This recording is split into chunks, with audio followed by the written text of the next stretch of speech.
Hey, it's NPR's Book of the Day. I'm Andrew Limbong. When I was about 10 or so, I was in Indonesia and my uncle took me to go pick up some meat for a big family gathering. It turns out the place was a bit of a DIY operation. The pigs were in a yard out back and you had to catch one yourself, tie it up, and slaughter it. It's an interesting feeling, killing an animal. It's a mixture of sadness, disgust, gratitude, and a sense that it had to be done. And so I completely understand when the main character in today's book decides that killing animals is not a thing he wants to do. Unfortunately, he signed up for a job to do just that. The book is titled Eradication by novelist Jonathan Miles.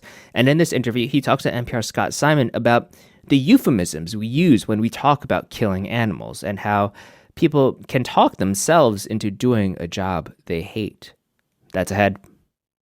This message comes from Grainger. Grainger knows that if you're the purchasing manager at a manufacturing plant, the only thing more important than having the right safety gear is having it there when you need it. That's why you can count on Grainger for auto reordering, helping ensure your team members always have cut-resistant gloves on hand, and each shift can run safely and efficiently. Call 1-800-GRAINGER, click Grainger.com, or just stop by. Grainger, for the ones who get it done. This message comes from Kachava. That wellness goal you set at the start of the year, it's not too late to stick with it and make your future self proud, especially with the all-in-one nutrition shake from Kachava. With 25 grams of protein, 6 grams of fiber, greens, adaptogens, and more. No fillers, no nonsense, just the highest quality ingredients. Stick with your wellness goals. Go to Kachava.com and use code NPR for 15% off. That's KACHAVA.com, code NPR. Adi is a man who suffered a great loss, the death of his young son, and then the breakup of his marriage. And so he finds appeal in a short-term job that calls for someone who is interested in saving the world. A foundation hires him to go to the remote island of Santa Flora, where native plants and birds are endangered by a multiplying population of goats left by 19th century whalers. And here's what the interviewer tells him. The problem is that history leaves a slime trail, like a snail. Whaling eventually ended, more or less, but the goats didn't. No one thought about them except a few sealers and fishermen stopping off at Santa Flora. The goats ate. They made more of each other. The new ones ate alongside the old. The airplane was invented. The goats looked up, chewing. The atomic bomb got dropped. The goats glanced over, chewing. Humans walked on the moon. The goats kept chewing.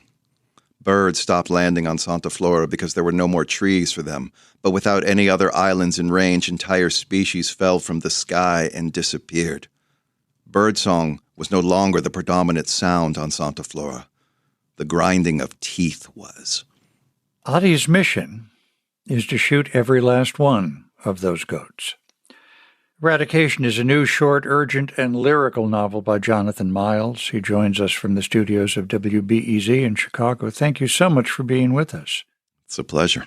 The interviewer can never quite bring herself to say kill, can she?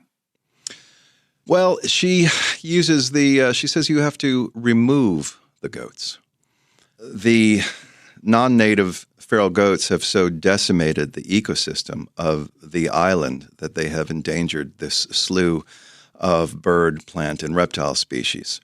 The idea is that if you remove the goats, you can restore this island to its once Edenic state. And I should note that this isn't a product of imagination. There have been and continue to be goat eradication efforts across multiple islands in the Pacific and Caribbean. What makes Adi willing to do the work? He's not a hunter by training or even instinct.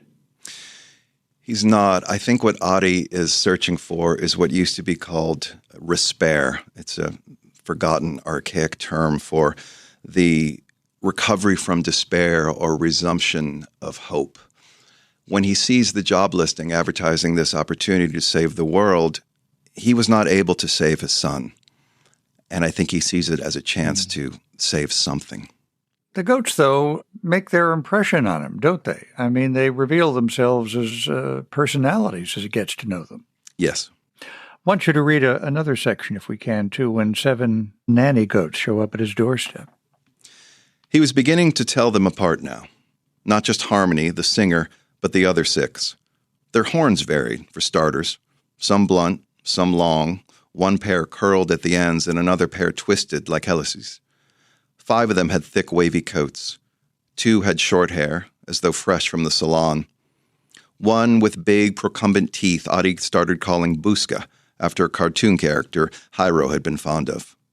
Another pawed constantly in the sand, as though futilely searching for something, and Adi called this one contact lens. Still another displayed the alarming ability to rotate her head nearly 180 degrees in order to rake her hind legs. This one, Adi named Linda Blair. Maybe we should explain this being NPR after the film and The Exorcist. That doesn't seem like a way to work up the kind of hardness in your soul to actually shoot goat after goat, is it? Giving them all kind of winsome names. Adi is entirely incompetent for this position. Like most of us, he has never voluntarily taken another life. He's an urbanite. He's an apartment dweller. He's a habitué of jazz clubs and classrooms. So Adi is alone on this island, and the goats very quickly become his companions. He starts to see the differences in them. He starts to see them as individuals. Mm-hmm. He starts to see the commonality of our desires. You know, he sees them raising their kids. He sees them eating. He sees them not making the choice to invade this island, as has been alleged, but simply to keep on living. And, of course, that makes it much, much harder to eradicate them. Without giving too much away, he decides to alter his orders, doesn't he? Yeah. After he shoots his first goat, which is a harrowing experience for him, he finds himself unable to leave the carcass. It just feels sinful to him, an absolute desecration.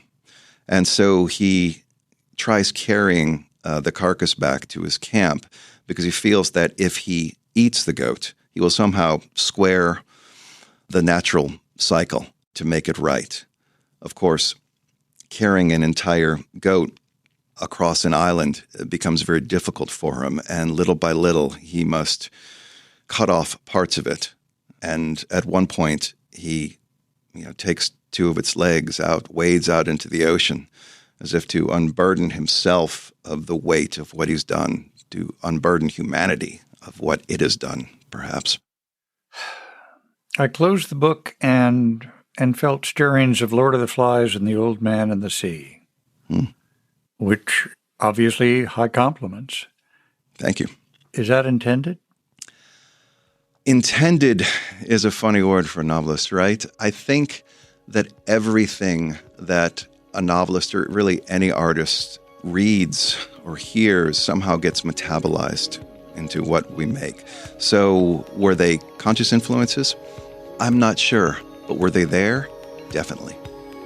Eradication is the new novel from Jonathan Miles. Thank you so much for being with us.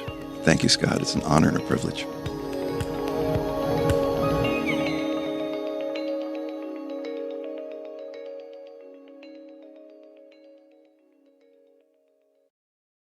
This message comes from MIDI Health. Co-founders Joanna Strober and Dr. Kathleen Jordan discuss why they started a virtual care platform to empower and educate women in perimenopause and menopause.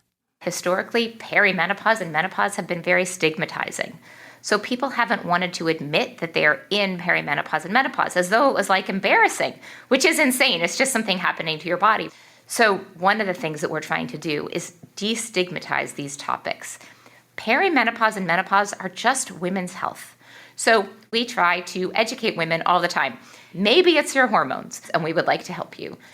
Yeah, and I find women actually want to talk about it. It's one of the things they always comment at MIDI is that they finally feel heard.